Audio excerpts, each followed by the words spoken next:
Hey, good morning, guys. Well, we've made it to Friday of our first crazy week uh, from digital learning or learning from home or however we want to title this thing. Um, Again, I hope everybody's okay. I'm going to kind of do a pulse check today with my Google form at the end of this video. You need to complete that. But again, I hope everybody's doing okay. Please feel free to let me know if you're having any issues. I know some students had issues watching the video yesterday. I think I've gotten that fixed. If you can try the YouTube link, it's working for me, and it has worked for some students. So uh, please, if you could not watch that yesterday, try to go back and watch that today. Again, I apologize. We're going to have to work through this whole thing together. But again, I really do hope uh, that everybody's doing well. I'm going to go ahead and turn off this camera so we can see the entire slides. We're going to knock out slides 19 through 29 today. Um,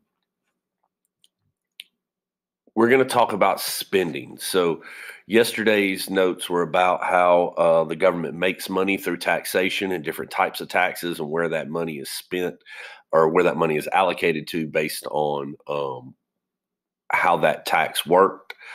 We talked about the FICA taxes versus the federal income tax and things like that. So let's understand this. When we're talking about the federal government, there are two big spending categories, and one is mandatory, while the other is discretionary. So mandatory means essentially by law, these things are written in that this is where the money has to be spent, right? Regardless of how much money is brought in that year, we have to spend 23% of it on Social Security.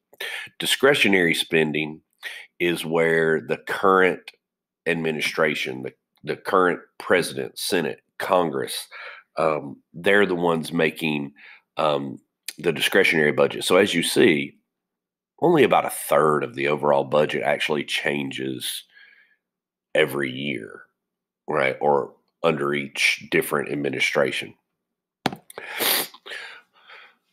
Dive in a little bit more to Social Security, Medicare, and Medicaid. These are all what are called entitlement programs. Now, entitlement programs does not mean that you are entitled to them. It means instead that if you meet certain criteria, you can get these things. So, for example, Social Security is a insurance program funded for retirees and those who are disabled or unable to work.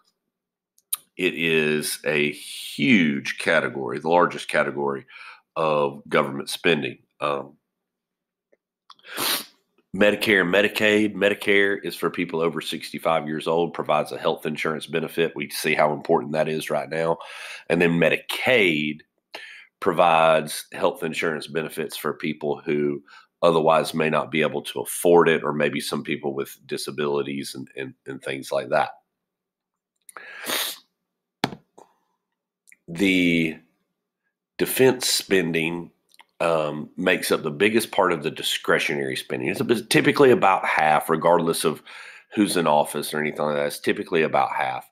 But defense spending pays for a lot of things. You start thinking about military personnel salaries, military equipment, operating costs of military bases all over the world. And, uh, we understand this as the United States. We have a lot of military bases all over the world. Sometimes it's an advantage, sometimes it is an expense. Other discretionary spending categories, and this does mean, yes, none of these are required to spend money on, nor is the military. Um, but we do. Again, education. It doesn't matter whoever is elected, they're not going to do away with public education in the United States of America. Same thing, they're not going to do away with national parks and monuments, things like that. But none of these things have to be spent. If the economy got really, really bad, obviously this could change. So here we're going to look at an example of the 2019 budget. This is just a discretionary budget.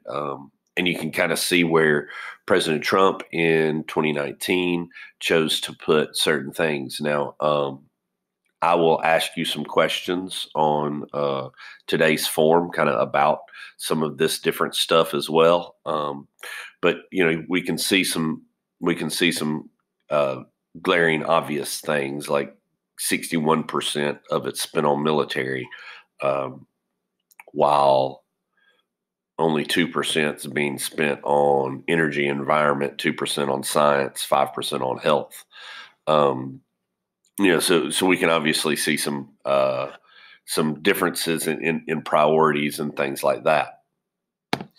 One thing I want to point out, and I used to do this when we saw the transition from George W. Bush to Barack Obama, is every time there is a change in leadership, there's always a change in discretionary spending. For example, Barack Obama was heavily put a lot of his extra discretionary funds into healthcare, where obviously uh, Donald Trump has put a lot of his into Homeland Security, Veterans Affairs, and defense spending.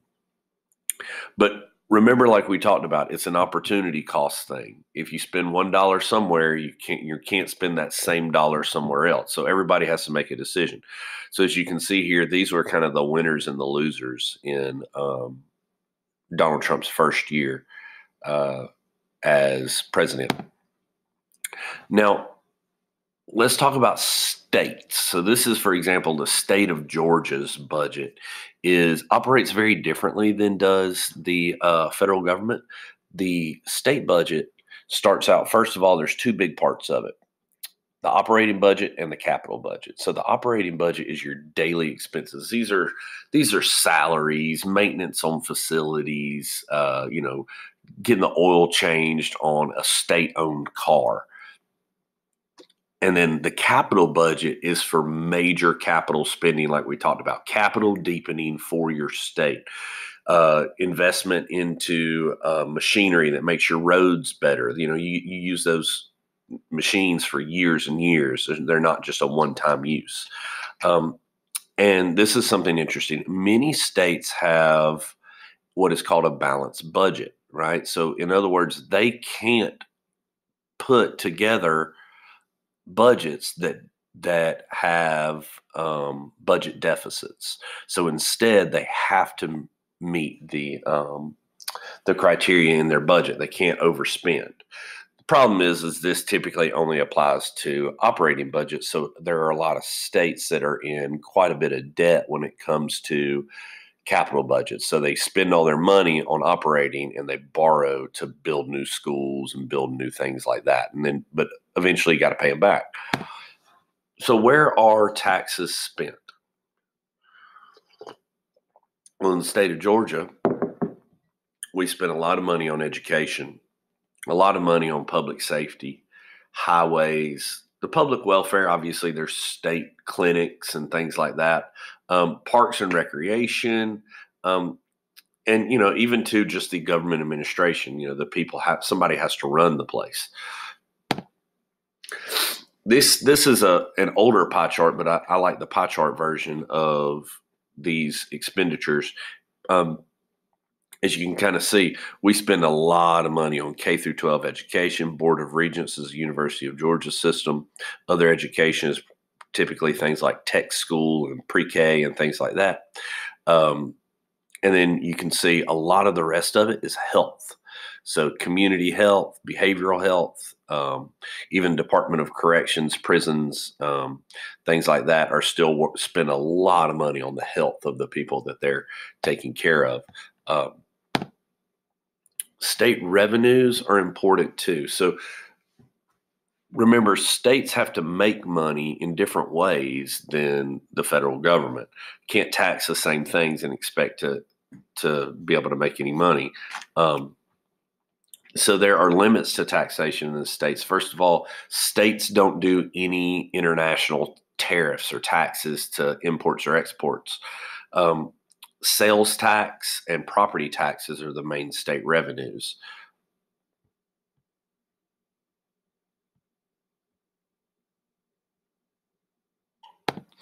So here is the Georgia revenue source. So we pay an individual income tax in the state of Georgia.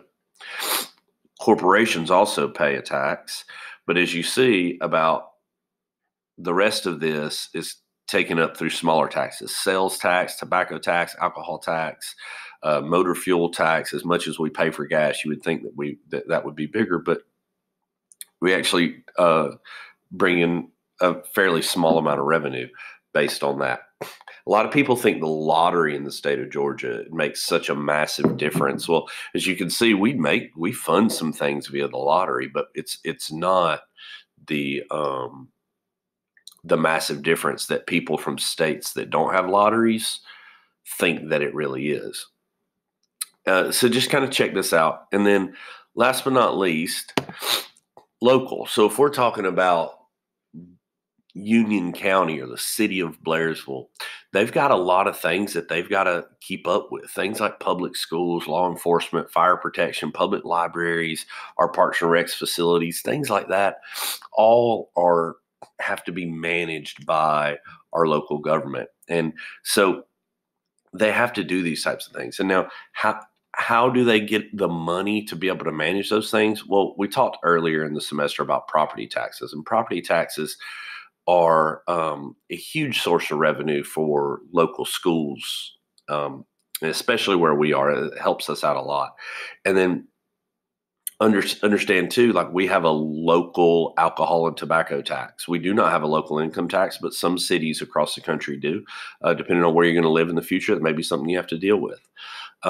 So again, just as we go through these slides and stuff, guys, please, if you have any questions, let me know. Please feel free to obviously go through your slides separately or pause this video if you need to. Again, I hope you guys have a great weekend, and I hope that all is well. And if you need anything, please let me know.